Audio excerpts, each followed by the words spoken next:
अस्सलामुअलैकुम viewers, welcome to students platform. Viewers, आज हम करेंगे MCM 301 के लेसन नंबर 12 को। तो आइए स्टार्ट करते हैं।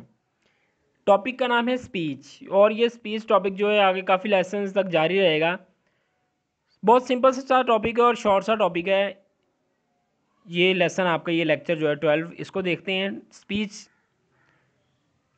किस तरह की होनी चाहिए, मतलब जो स्पीच है, जो तकरीर है, जो लेक्चर है हम दे रहे हैं लोगों को, वो ऑडियंस को माइंड में रखते हुए बनाना चाहिए कि ऑडियंस किस तरह के होंगे, ऑडियंस की थॉट किस तरह की है, वो क्या सोचते हैं, क्या ज़्यादा लाइक करते हैं। ऑडियंस की इंटरेस्ट के रिलेटेड होनी चाहिए हमारी स्पीच। आई का इस्तेमाल नहीं करना चाहिए। आई की बजाय अगर यू या वी का इस्तेमाल करें ज़्यादा, तो ये ज़्यादा बेहतर होगा। अच्छा, इन्होंने ऑडियंस जो लफ्ज़ है ना, इससे इन्होंने हर एक लफ्ज़ से एक अलग लफ्ज़ बनाया है और उसको आगे एक्सप्लेन किया है। जिस तरह ऑडियंस के ए से तो बन गया ऑडियंस ही, मतलब ये कि number of members, size of meeting, about age of people, किस एज ग्रुप एज के लोग होंगे, पीपल जो हैं उनमें मूव करना है, आपने लोग जो बैठे होंगे उनमें मूव करना है या खड़े होकर बात करनी है, फॉर्मल होगी या इनफॉर्मल होगी स्पीच, ये सारी चीज़ें आपको पता होनी चाहिए।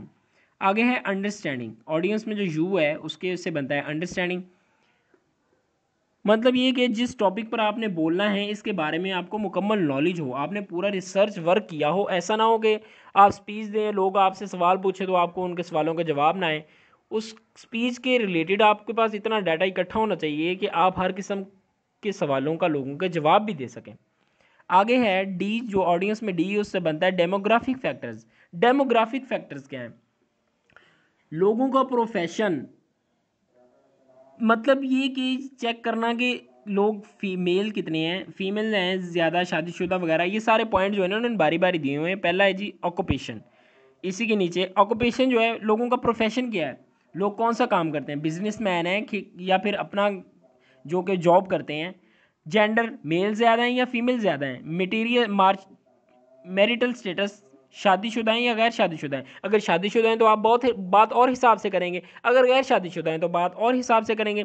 रिलीजन क्या है, मज़हब क्या है उन लोगों का। अगर आप कोई ऐसी टॉपिक है, आपका मजहबी टॉपिक है, तो आप इस तरीके से बात करें कि जो अगर मुसलमान ज़्यादा हैं और नॉन मुस्लिम हैं, तो इस तरह ना हो कि जो कम रिलीजन वाले, लेस रिलीजन वाले लोग बैठे हुए हैं यहाँ पे, उनको आपकी बात कोई हर्ट हो या उनको आपकी कोई बात बुरी लगे, इस तरीके से आपने कोई बात नहीं करनी।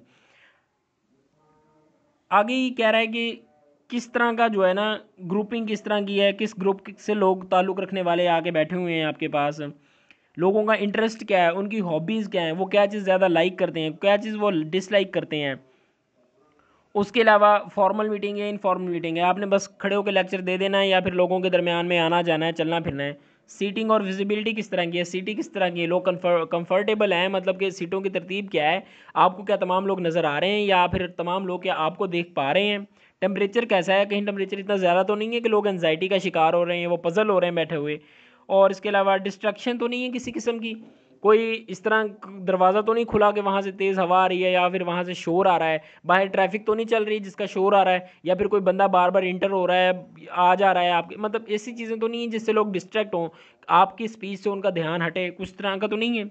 ये सब चीज़ें जो है ना वो देखनी ज़रूरी हैं, वो डेमोग्राफिक फैक्टर्स हैं ये सब के सब।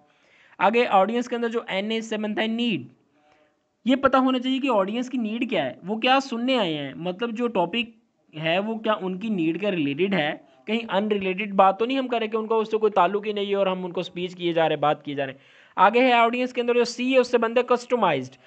कस्टमाइज मतलब ये कि इस चीज़ का हमें पता होना चाहिए कि जो स्पीच में हम बात कर रहे हैं वो किस तरह के ऑडियंस हैं जो बैठे हुए हैं सामने, किस तरह का हमें मोड इख्तियार करना चाहिए बात करने का। अगर हमारे पास इतना, हमारे पास ग्रिप होनी चाहिए कि हम स्पीच करने लगे तो हम देखें जी एट द स्पॉट, हम देखें किस तरह के ऑडियंस बैठे हुए हैं, उसी तरह का मोड ऑफ स्पीच इख्तियार कर लें, उसी तरह के एग्जांपल्स दें, उनके रिलेटेड, उनके प्रोफेशन के रिलेटेड ही बात करें हम। आगे ऑडियंस जो है, आखिरी ई जो है उससे बनता है एक्सपेक्टेशंस। ऐसी बात करना जो कि ऑडियंस की एक्सपेक्टेशंस पर पूरा उतरे, मतलब ऑडियंस को और अपने टॉपिक को बहुत अच्छे तरीके से समझना और फिर इनके दरमियान एक ज़बरदस्त किस्म का, स्मूथ किस्म का रिलेशन पैदा करना, ये सब स्पीच की क्वालिटीज़ हैं। तो मिलते हैं इंशाल्लाह ताला रिव्यूज़ नेक्स्ट लेक्चर में, लेक्चर नंबर 13 में जल्द ही। तब तक के लिए अल्लाह हाफिज़।